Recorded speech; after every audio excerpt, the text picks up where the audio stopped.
Baik, ikhwati fillah rahimani wa rahimakumullah. Kita akan melanjutkan pembahasan tentang al-munada. Di sini kita melihat ada pembahasan tentang anwa'u al-munada, ya, macam-macam munada. Di awal telah kita jelaskan secara ringkas bahwasanya secara umum munada itu mansub karena termasuk salah satu dari mansubatul asma. Akan tetapi pada kesempatan kali ini kita akan melihat ternyata di sana ada munada yang dia tidak mansub, ya, ada munada yang dia tidak mansub. Maka kita akan melihat, ya, dengan jelas pada pembahasan kita kali ini.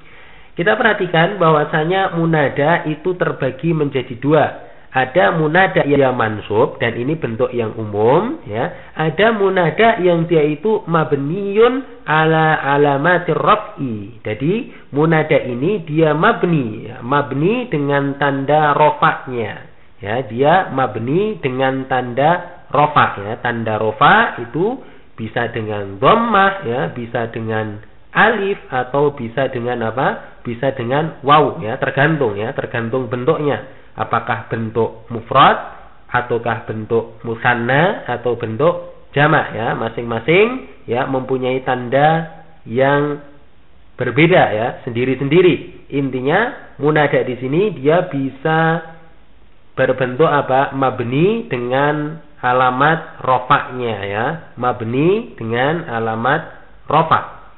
Baik, untuk kelompok yang pertama kita melihat di sini munada yang mansub, ya, munada yang mansub.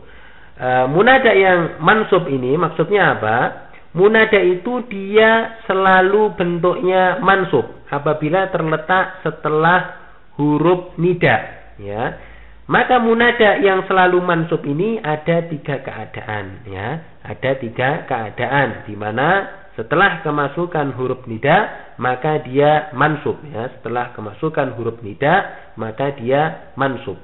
Keadaan yang pertama adalah dia sebagai mudhaf, ya, dia sebagai mudhaf. Jadi apabila ada isim yang dia sebagai mudhaf, kemasukan huruf nida maka isim tersebut dia mansub, ya, apabila dia sebagai munada. Contohnya misalnya ya Abdullah, ya. Abdullah asalnya kan Abdullah, ya. Abdun ini kan mudhaf dari lafdzul jalalah Allah, ya, sehingga menjadi ya Abdullahi. Abda dia mansub, ya. Contoh yang lain misalnya ya Rasulullahi. Ya, di sini, ya, ada kata Rasul, ya. Rasul dia adalah mudhaf, ya. Maka dia mansub tatkala kemasukan salah satu dari huruf nida yaitu ya. Contoh yang lain misalnya ya Aba Bakrin. Nah, di sini ada aba, di sini ada aba. Karena termasuk apa? Dia ciri nasabnya dengan apa? Dengan alif. Karena termasuk apa? Asma'u al-khamsah, ya, termasuk asma'ul khamsah. Maka dia ciri nasabnya dengan alif, ya, maka dia mansub, ya. Ya Aba Bakrin, ya, wahai Abu Bakar. Nanti dilihat, ya, pada pembahasan yang telah lalu tentang ciri-ciri nasab, ya, dari suatu isim. Nah, pernah kita bahas pada pertemuan yang telah lalu. Baik, itu adalah kelompok pertama di mana munada maka dia mansub, yaitu tatkala dia sebagai mudhaf. Kelompok yang kedua apabila munadanya itu dia dalam keadaan sebagai syabihun bil mudhaf, ya, mirip dengan mudhaf, ya, mirip dengan mudhaf. Maksudnya apa syabihun bil mudhaf? Maksudnya yang dikatakan dengan syabihun bil mudhaf, dia itu katanya tidak sempurna kecuali harus memang, ya, membutuhkan kata yang lain, harus ada disandarkan dengan kata yang lain. Jadi dia, ya, belum sempurna apabila dia berdiri sendiri, ya. Biasanya ada kata yang mengikutinya. Makanya kita katakan dengan syabihun bil mudhaf, ya, mirip dengan mudhaf, ya. Ini terdiri dari dua kata atau lebih, terdiri dari dua kata atau lebih. Ya, apabila berdiri sendiri maka dia tidak sempurna. Harus ada kata yang di belakangnya, ya. Ada kata setelahnya yang mengikutinya. Sehingga kita katakan dengan syabihun ya bil mudhaf, mirip dengan mudhaf. Contohnya misalnya, ya talian jalan, wahai pendaki gunung. Di sini talian dia adalah syabihun bil mudhaf, ya. Dia adalah syabihun bil mudhaf, maka dia adalah mansub. Dia mansub, ya.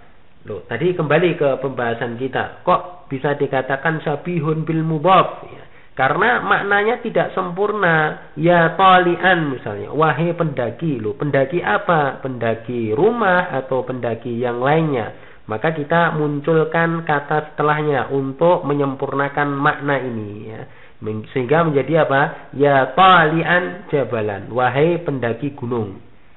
Dan dia sekali lagi mansub, ya, mansub. Baik, contoh yang lain misalnya, ya sa'iyan fil khairi, wahai orang yang berusaha berbuat baik. Di sini sa'iyan dia adalah syabihun bil mudhaf. Dia mirip dengan mudhaf karena memang membutuhkan kata yang lain untuk menyempurnakan maknanya, ya, untuk menyempurnakan maknanya. Ya, karena dia termasuk syabihun bil mudhaf, maka dia mansub. Ingat kelompok yang pertama, ya, kelompok pertama dari munada, maka dia mansub, ya. Sa'iyan, ya sa'iyan fil khair, wahai orang yang berusaha berbuat baik. Contoh yang lain misalnya, ya hamilan haqibatan, wahai orang yang membawa tas, ya, membawa tas. Di sini hamilan dia adalah sebagai syabihun bil mudhaf karena memang masih mempunyai, ya, kata yang harus menyempurnakan maknanya. Misalnya cuma kita katakan ya hamilan, wahai orang yang membawa apa? Membawa roti atau membawa apa? Membawa buku atau yang lainnya. Maka untuk menyempurnakan kata ini kita sebutkan hakibah, ya, untuk menyempurnakan kata ini. Sehingga hamilan dia adalah sebagai syabihun bil mudhaf, ya, mirip dengan mudhaf. Ya hamilan hakibatan, wahai orang yang membawa tas, ya, seperti itu.